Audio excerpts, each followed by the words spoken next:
the forest of spirits and the pride of two beauties. Long ago, beyond the lands of man, past the mountains that pierce the clouds and the deserts that swallow time, lay the ancient forest of Azoko. Few dared enter it, for it was said that spirits walked freely there, whispering to the trees and vanishing into the mist. But the oldest secret of Azoko was not its spirits, it was its snakes. These were no ordinary serpents. They were beings of wisdom, ancient and noble, dwelling in a hidden kingdom beneath the forest floor. Their scales shimmered like moonlight on water, their eyes glowed with memory, and they spoke the languages of both beast and man. Among them, two powerful brothers stood apart, Prince Mamba, tall and black as obsidian, with venom said to freeze the heart, and Prince Zeno, whose green-gold eyes saw through lies and illusions. Though they lived in splendor, the brothers were restless. They had courted every serpent maiden in the kingdom, but none stirred their souls. "We are the princes of the forest," Mamba declared one evening, his voice echoing in the crystal caverns of their palace. "Yet none here are worthy of us." Zeno flicked his tongue in agreement. "If we are gods among serpents, why not seek queens among humans?" The thought ignited in them like wildfire. From that moment, the brothers began to dream, not of snake women, but of human beauties, delicate and graceful, with skin like ripe fruit and eyes like the river at dusk. Far from Azoko, in the rich and fertile kingdom of Iril, lived the most beautiful women ever born, twin sisters, named Adanma and Iwuma. Born under a crimson moon and kissed by the dew of a sacred tree, the villagers believed they were gifts from the goddess herself. Their beauty was the kind that made the sun linger and the wind pause. Adanma's laughter could charm birds from the sky, and Iwuma's eyes could turn chiefs into beggars. But beauty is not always a blessing. From a young age, the sisters grew proud. They rejected all suitors, from wealthy traders to powerful warriors. "You are too short," Adanma would say, waving a jeweled hand. "You smell of yams," a woman once told a prince. Soon, no man dared approach them, for fear of ridicule. Only one person walked beside them without fear, Ngozi, their childhood friend. While Adanma and Iwuma shone like the sun and moon, Ngozi was plain, her face soft but unremarkable. Yet her heart was full of kindness, and her laughter warmed like a hearth. When a gentle farmer named Obina asked for her hand, she smiled and said yes. They lived in a modest home on the edge of the village, raising goats and planting maize. And though she wore no jewels and had no suitors groveling at her feet, Ngozi's days were full of peace. Still, the sisters mocked her softly. "Why tie yourself to a man so soon?" Adanma would whisper. "Especially one with rough hands," Iwuma added with a smirk. Each week, the sisters visited the sacred river Obi, where maidens bathed and gave thanks for their beauty. They sang songs to their reflections, braiding each other's hair in the golden sun, laughing as the river praised their charm. Unbeknownst to them, they were being washed. From the shadowed edge of the forest, Mamba lay coiled in silence, his eyes drinking in every movement. He had followed the scent of their beauty from the winds and now could not look away. Zeno joined him soon after, and together they watched in silence, their serpent hearts stirring with a hunger they could not name. "She is perfect," Mamba hissed, staring at Adanma. "I want the other," Zeno replied, mesmerized by a woman's grace. But the brothers knew one thing: to touch these women as serpents would mean death. Humans feared snakes, cursed them, killed them on sight. They needed bodies of men. They slithered back into Azoko with urgency, their minds aflame. At once, they sought audience with the Serpent King, an ancient cobra whose coils circled the royal chamber thrice. His tongue was silver, his scales weathered by centuries. "You seek to become men," the king mused, his voice like thunder in a tunnel. "For what purpose?" "To take wives," Mamba replied. "Human wives. The most beautiful in all the land." The king's eyes narrowed into slits. "No serpent has done this. It is forbidden." Zeno stepped forward. "We will honor the code." We will not harm them. Only love them. The king turned to the glowing pool beside his throne, watching visions of the human world flicker across its surface. After a long silence, he spoke, "There is a way. But the price is great. If you take them, if you plant your seed, the children they bear must return to Azoko. Their blood will be half of us. They belong to the forest." The brothers bowed deeply. "We accept." But in the silence of their hearts, each prince held a darker secret. For neither planned to simply love the women, they planned to possess them. And so, on the next moonless night, the forest grew still. The Serpent King chanted the forbidden words, and thunder cracked across the sky. A mist rose from the pool, swirling around Momba and Zeno, twisting their scales, reshaping bone and flesh. When the mist cleared, two tall men stood where serpents had been, handsome beyond reason, with eyes that glimmered like stars.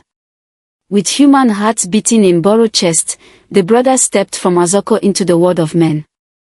And the game began. The arrival of the strange princes. It was during the season of ripe plantains, when the air was thick with bee song and blossoms, that two strangers rode into Ariel. They came not with drums or banners, but on the backs of white horses, their manes flowing like water, their hoofs silent on the dusty road. The men were tall, their skin smooth as polished wood, their eyes shimmering with hidden light.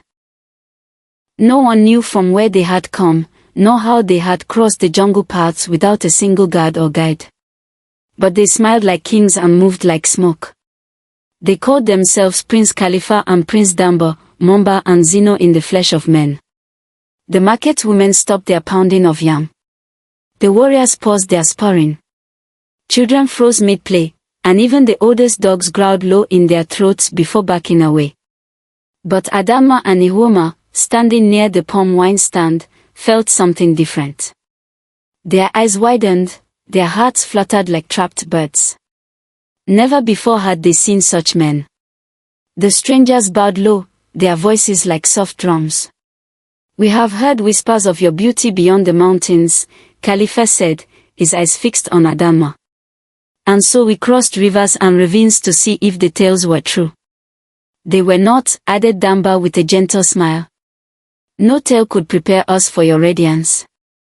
Adama laughed, but for the first time, it was not mocking, it was nervous.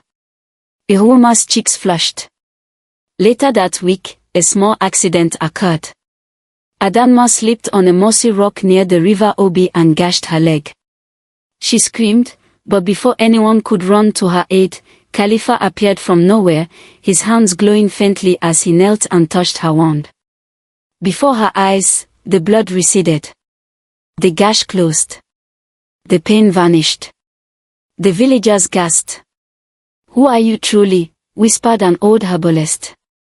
"Men of the spirit," muttered a palm tapper. But Khalifa only smiled. "We are rulers of a distant land, blessed by our ancestors." To the people of Ariel, it sounded like myth. To Adama and Ihuoma, it sounded like destiny. That evening, the strangers returned, not with gold or gifts, but with a miracle, two white horses, summoned from the shadows of the forest, trotting calmly at their side. "A gift for our goddesses," they said, bowing low.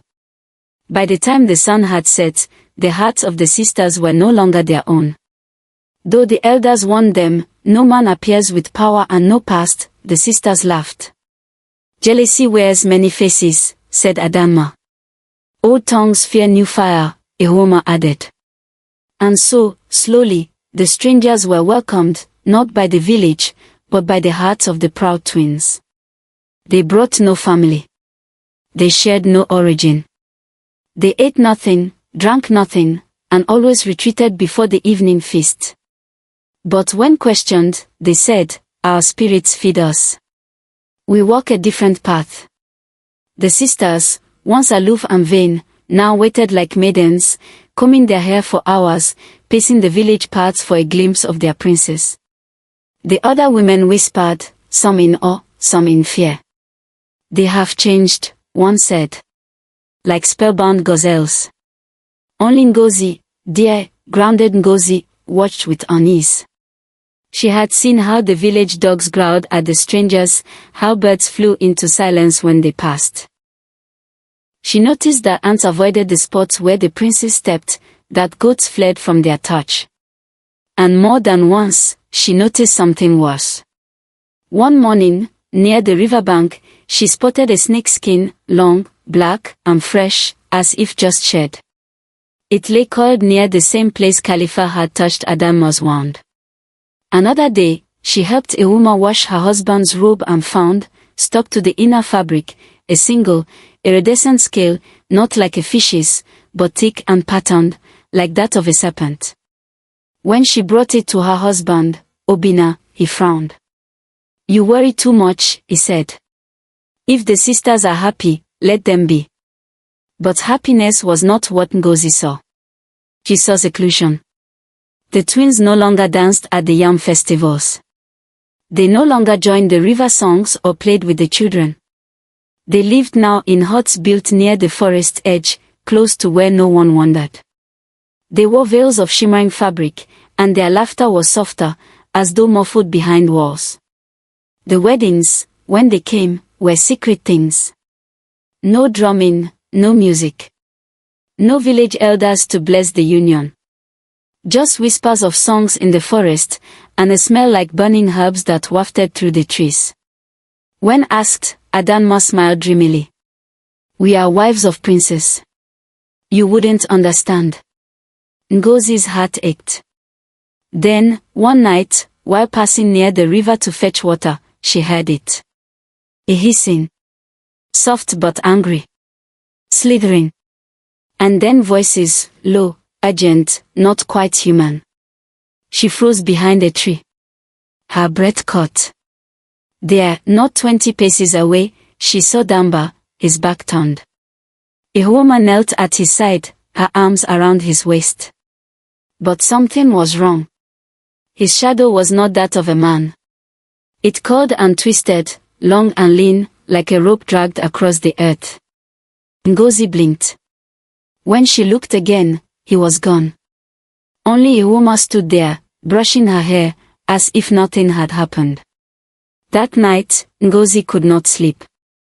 She remembered their laughter, their pride, their beauty, their power. And now she saw only their captivity. Their eyes still glowed, but with a strange light. Their voices still sang, but with an unnatural calm. She began to understand. The twins had not married men. They had invited spirits into their beds. And worse, something monstrous had followed them home, shadows beneath the skin. It began with cravings. Adamma, once fastidious and selective, now gnawed at bitter cola and clay. Ihuma drank water from the river Obi like it held life itself. They said little, only smiled dreamily, often rubbing their swollen bellies. Twins, whispered the market women. It must be twins. Their beauty has multiplied within them. But Ngozi felt a chill each time she looked at them. Not because of their pregnancies, but because of the way the pregnancies progressed. By the second moon, their stomachs were heavy, too round for the weeks that had passed. The movements beneath their skin were unnatural, not kicks, but rolls, like waves shifting under a silk sheet. She watched Adamma's belly once and saw a ripple move from side to side, as though something inside was slithering. And the princes, Khalifa and Damba, were ecstatic. They built ornate cribs from forest wood, carved with spirals and symbols no one recognized. They painted the twins' huts in strange, shimmering dyes. And yet, they still never ate, never drank, and never bled, even when scratched. The villagers gossiped louder now. No man remained so unchanged by time, muttered the palm wine seller. My grandfather spoke of such things, said a hunter. He told of the Okija's curse. Serpents who became men and lured women to birth monsters. At first, it was only whispers. But when a goat was found drained of blood, near the forest edge, and a child claimed to see a man with 2 sets of eyes, even the boldest villagers grew wary. Ngozi could no longer keep silent. She climbed the winding hill to visit Mama Ik, the reclusive priestess who lived among twisted baobab roots and kept owl feathers in her hair. People feared her more than the gods. They said she spoke to both the dead and the unborn. Ngozi knelt before her and poured her heart out. "I feel it, Mama," she whispered. "Something is wrong. They are not men. They are something else." Mama Ik lit a bundle of herbs and stared into the smoke. "Long ago," she said, her voice like dry leaves, "there was a place beyond the reach of man, called Azoko, the forest of breath and bones. It was home to spirits older than our gods, serpent kings with minds sharp as blades. They desired human women. They took them. Not by force, but with sweet words and false faces." Her eyes flashed in the firelight. "The women bore children, not of this world. Children with tongues that spoke to the moon. Children with eyes that saw both future and past. The land began to change. Waters turned black. Forests screamed. The elders, with the help of the sky priest, sealed Azoko with a spell of forgetting. It was lost from maps, from memory, until now." Ngozi trembled. "But why would they return?" Mama Ik leaned forward. "Because the pride of humans is their weakness. And beauty, unguarded, is a beacon." She pressed a bag of bones and ash into Ngozi's hands. "Take this. Bury it under their doorstep. If the men are what I believe, they will howl before the sun rises." Ngozi returned that night and tried to warn the sisters. "They are not what they seem," she pleaded. "You carry serpents in your womb." Adanma scoffed, cradling her belly like a queen. "Is that jealousy I hear, Ngozi? Because you married a farmer and we wed princes?" Ihwoma was more subdued but shook her head. "You don't understand. Khalifa loves me. He cares for me more than anyone ever has." Ngozi's eyes filled with tears. "That is not love. That is possession." But the sisters turned their backs, lost in their enchantment. That night, Ngozi buried the priestess's charm under their doorstep. And just before dawn, a sound ripped through the trees, a scream, animal and anguished, followed by silence so deep even the birds refused to sing. The next day, the sisters complained of terrible dreams. "I was drowning," said Ihwoma, clutching her stomach. "But it wasn't water, it was snakes." Adanma paled. "Mine too. But I was not afraid. I was waiting. As if something inside me was guiding me down." Their eyes grew duller with each passing day. Their laughter was rare, their joy tainted by unease. They moved slowly, their feet dragging, their eyes darting to shadows that no one else could see. And then, one night, the veil cracked. Ihwoma woke with a start and noticed Khalifa was gone. The moonlight streamed through the window, casting soft silver on the forest path. Quietly, she rose and followed a sound, a low, whispering chant. There, in the clearing behind their hut, she saw him.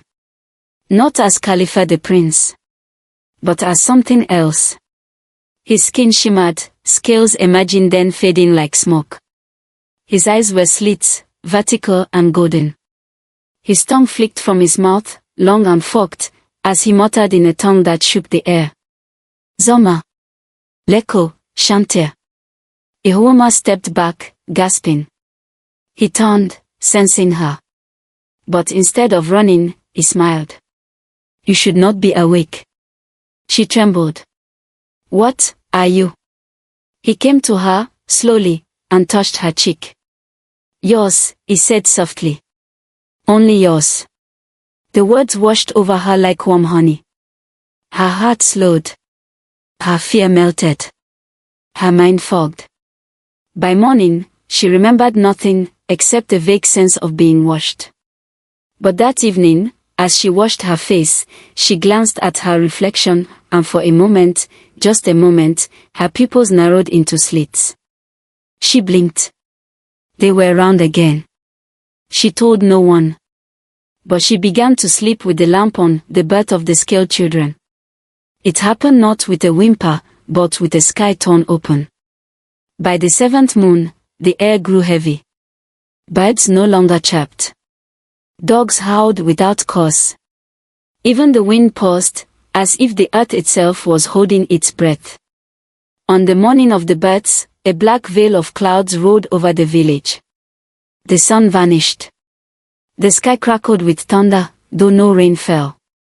The ground shivered, as though something beneath it had stirred. Inside their separate homes, Adanma and Ihoma writhed in agony. No midwife dared enter. They had called, screamed, but the women of the village, once eager to help bring life into the world, now stood frozen at their doors, crosses carved into their thresholds with chalk and salt. Even the bravest ran at the sight of Khalifa and Damba, who paced outside like wolves guarding sacred ground. "Leave them," hissed Mama Ijoma, her face pale. "Whatever they bring into this world is not ours to touch." Inside the huts, time unraveled. Adanma bit into cloth to muffle her screams. Ihoma clawed at the walls as her body twisted with unnatural force. Their bellies undulated, as if the children were swimming through them, trying to find their way out not with pain, but purpose. And then, it happened. The first cry was not human. It was a hiss, then a wail, piercing and strange, echoing into the trees. Adanma's child slithered out with sleek grace, its upper half unmistakably human, with her cheekbones, her lips, but its lower body was long, scaled, and coiled. Its eyes glowed like burning amber. Moments later, Ihoma delivered hers, a twin in nature but distinct in presence. This one had ridges along its back, its small hands tipped with claws. The air grew ice cold. Khalifa and Damba entered silently, their robes sweeping like shadows. They lifted the children gently, whispering chants that turned the air silver. And without a word to their wives, they vanished into the thick of the forest. No footprints. No parting words. Only the echo of infant cries, slowly fading into the silence of the trees. Ngozi, who had waited outside the boundary of the forest since sunrise, felt the shift. She ran through brambles, over roots, and burst into Adanma's hut, where she found her sister collapsed, pale and soaked in blood. In Ihoma's hut, it was the same. She screamed until villagers came, reluctantly, but none dared step inside. With trembling strength, Ngozi carried both sisters, one by one, through the winding path to Mama Ik's hut, her arms and soul breaking beneath the weight of their loss. When they awoke hours later, they wept. Not just from pain, but from emptiness. "I felt them," whispered Ihoma. "Moving. Breathing. Loving me. And now, they are gone." Adanma stared blankly at the ceiling. "What did we do?" Mama Ik stood beside them, hands folded over her staff carved from cursed Iroko wood. "They are not dead," she said. "But neither are they yours, not in the way you imagined." She dropped ancient stones into a fire, which cracked and spat images into the air, visions of scaled thrones, of rivers parting for children with serpent eyes, of forests bending to their command. "They are heirs to the serpent throne," she said solemnly. "Your wombs were vessels. You were chosen, not by fate, but by design. They are born of prophecy," Mama Ik continued. "Creatures meant to rule both spirit and human realms, to erase the line between dream and born." Ihoma clutched her chest. "But they are our children," Adanma cried out. "We carried them. Bled for them." Mama Ik's gaze softened. "And so your hearts will always call to theirs. That bond, though twisted by magic, is unbreakable. But to see them again, to touch them, to stop what is coming, you must journey where few dare." She turned toward the horizon. "You must go into Azoko forest." A hush fell. Even the fire dimmed. "No one who enters Azoko returns unchanged," she said. "It is a place of illusions. Of trials. of truths too heavy to carry. But Adama and Ihoma, broken yet burning with motherly fire, rose slowly from their mats. "Then we go," said Ihoma. "If they are lost to us, let it be by our own failure, not our fear." Adama nodded. "We may have been deceived, but we are still mothers." Mama Ik hesitated. "And you, Ngozi? You owe them nothing. Your path need not lead there." But Ngozi stepped forward. She gripped both sisters' hands, her voice firm. "When you bled, I wept. When you gave birth, I prayed. Their fate is now my own."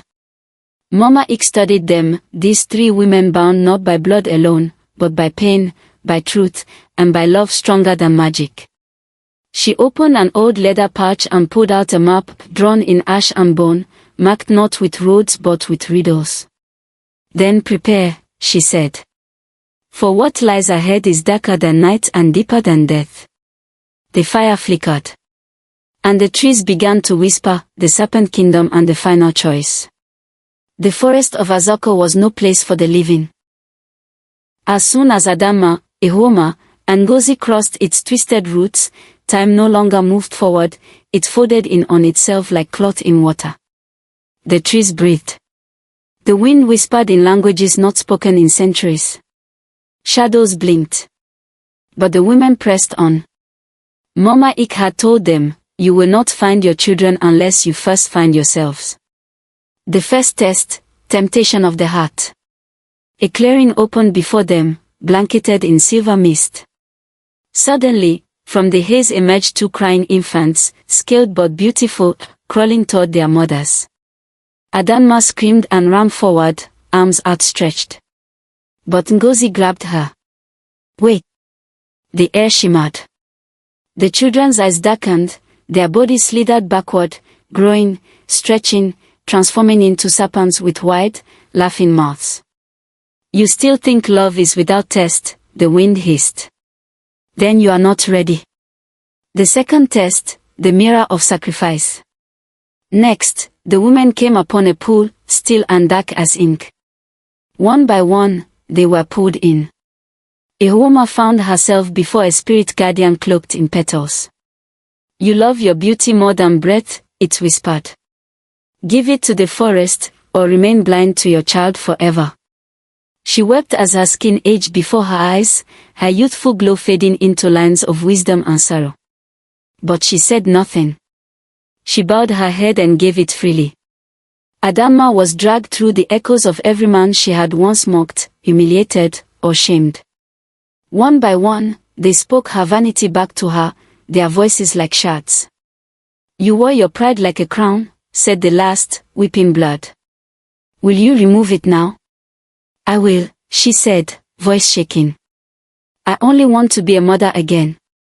And so, her ego shattered. She emerged humbled.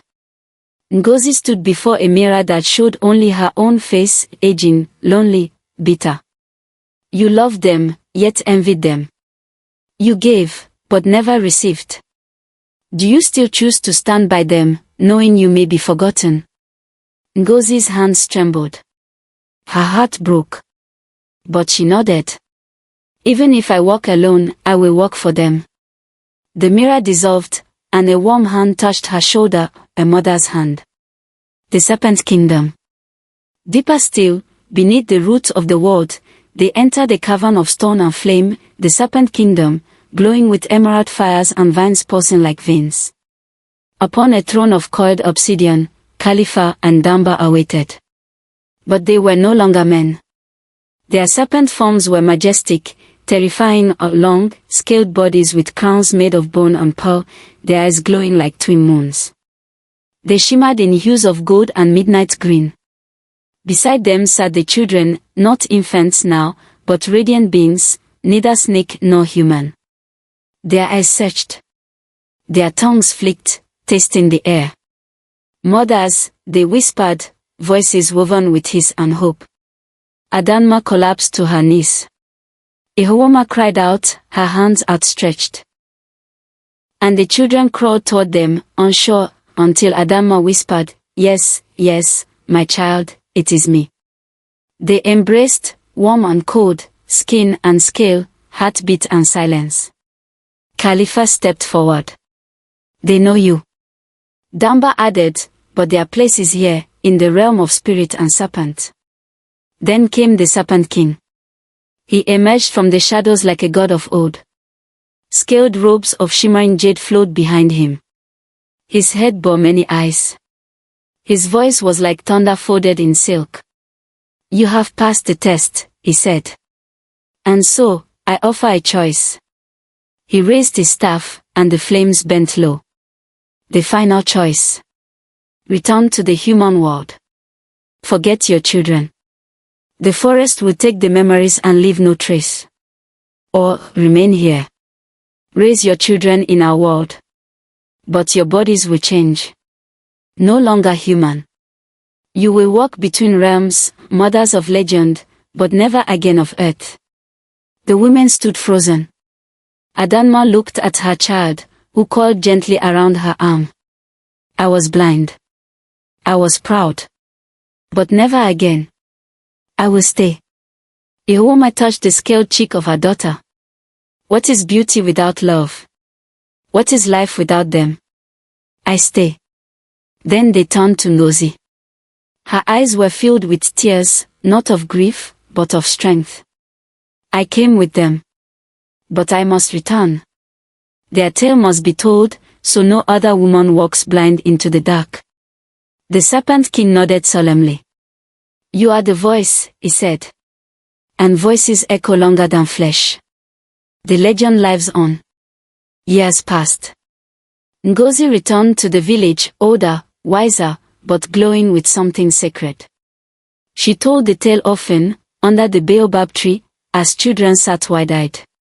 Their names were Adanma and Ihoma, she would say. They loved, they lost, and they chose love again, even when it cost them everything. Some believed her. Some did not. But all listened. And deep in the forest, when the wind stilled just right, a lullaby could be heard, sung in two voices. One in the soft, trembling tone of a human mother. And the other in the rhythmic, haunting hiss of the serpents. And so the legend lived. Not in books. Not in stone. But in memory. And in the hearts of those who still believed in the power of sacrifice, sisterhood, and the eternal cry of a mother's love.